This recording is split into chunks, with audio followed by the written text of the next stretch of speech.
Hi, welcome to Math Like TV.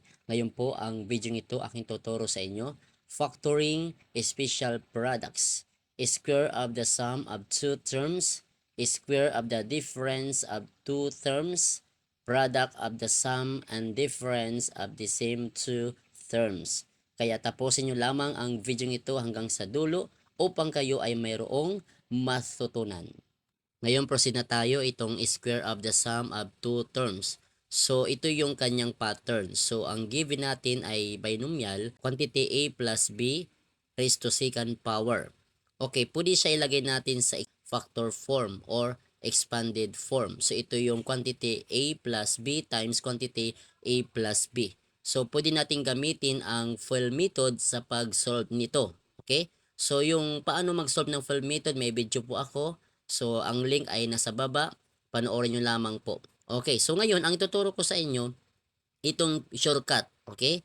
Itong shortcut kung paano mag-solve ng ganitong binomial. Okay? Ganitong square of the sum of two terms. Okay?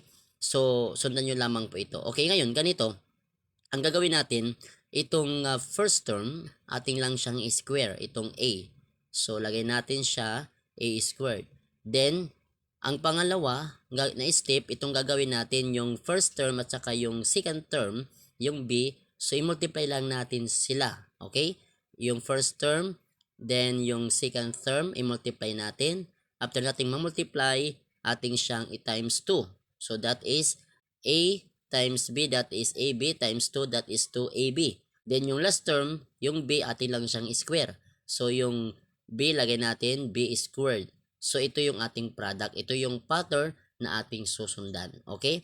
So, for example, ang given natin ngayon, itong quantity of x cubes plus 2y raised to second power. Okay, una, ang step natin dito na shortcut ay itong first term, ating lang siyang i-square. So, yung x cubes, so, raised to second power. So, close parenthesis siya. Quantity, x cubes raised to second power. Then, itong pangalawang step, itong first term at saka yung second term, i-multiply lang natin. Yung x cubes times 2y, that is 2x cubes y. So, i-times lang natin siya sa term. So, ito yung factor form niya. Then, yung last term, itong 2y, ating siyang square.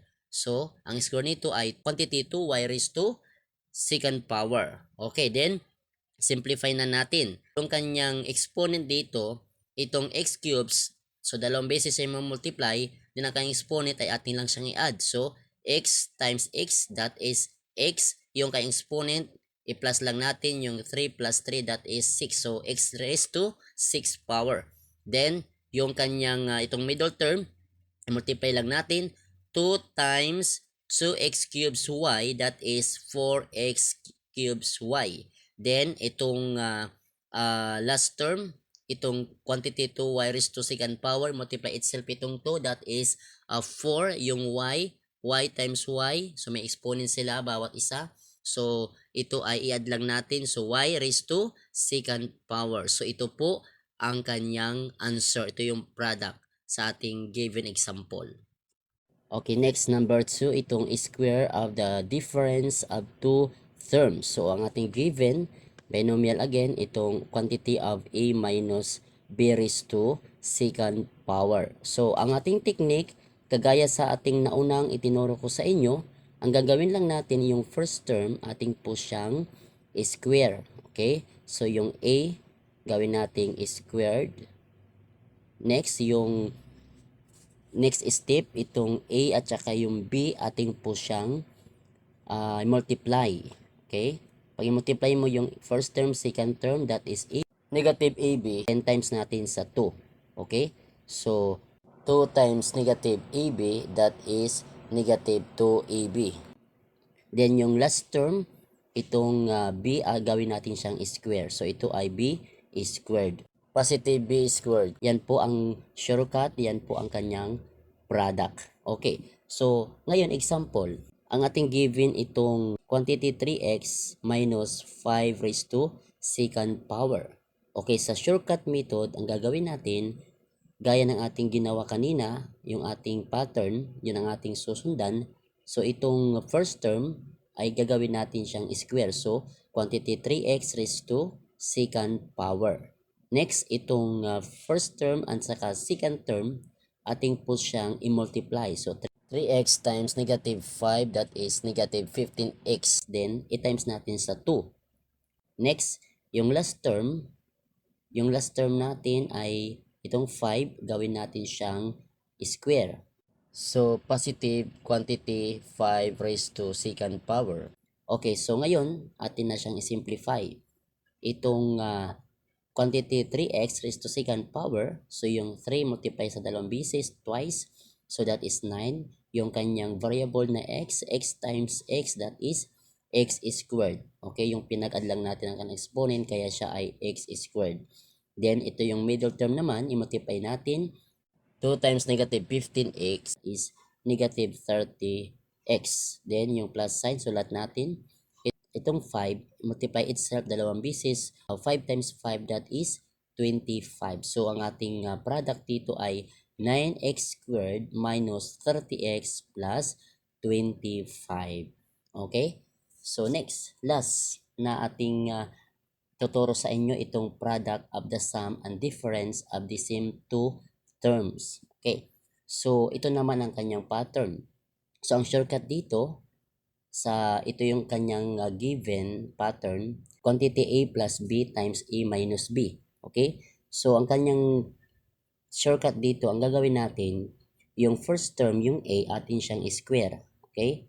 A squared minus sign, sulat natin. Then, yung pangalawang term, itong B, gawin natin yung square. So, ito ay B squared. Okay? So, ngayon, ang ating given example. Okay, example. X squared plus 3 times x squared minus 3. Okay, so anong gagawin natin? Yung kanyang first term, yung x squared, gawin natin siyang square. Okay? Take note, meron siyang exponent na 2. So, ilagay natin siya sa quantity x squared, then raised to second power. In-squared natin itong first term. Then, isulat natin yung minus. Ito namang last term, itong 3, atin siyang square. So, quantity 3 raised to second power. Then, atin na siyang simplify. So, pagka-simplify natin, yung first term, yung x squared, i-multiply dalawang beses. So, x times x squared times x squared. So, yung kanilang exponent na squared, pagpalas lang natin, that is 4. So, x raised to 4th power. Then, yung minus isulat natin. Then, yung itong 3 raised to second power, i-multiply dalawang bisis. 3 times 3, that is 9. So, ito yung product. X squared minus 9. So, yan po mga Kamatlaik TV, ang pag-solve sa ganitong special products sa mga itinuro ko. Ngayon po, kung may natutunan ka, paki-like naman. At kung bago pa lamang sa aking channel, huwag kalimutan pindutin ng subscribe, maging ang bell notification upang ikaw ay laging naka-update sa mga bagong video ni upload sa aking channel na ito. Maraming salamat po sa inyong panonood.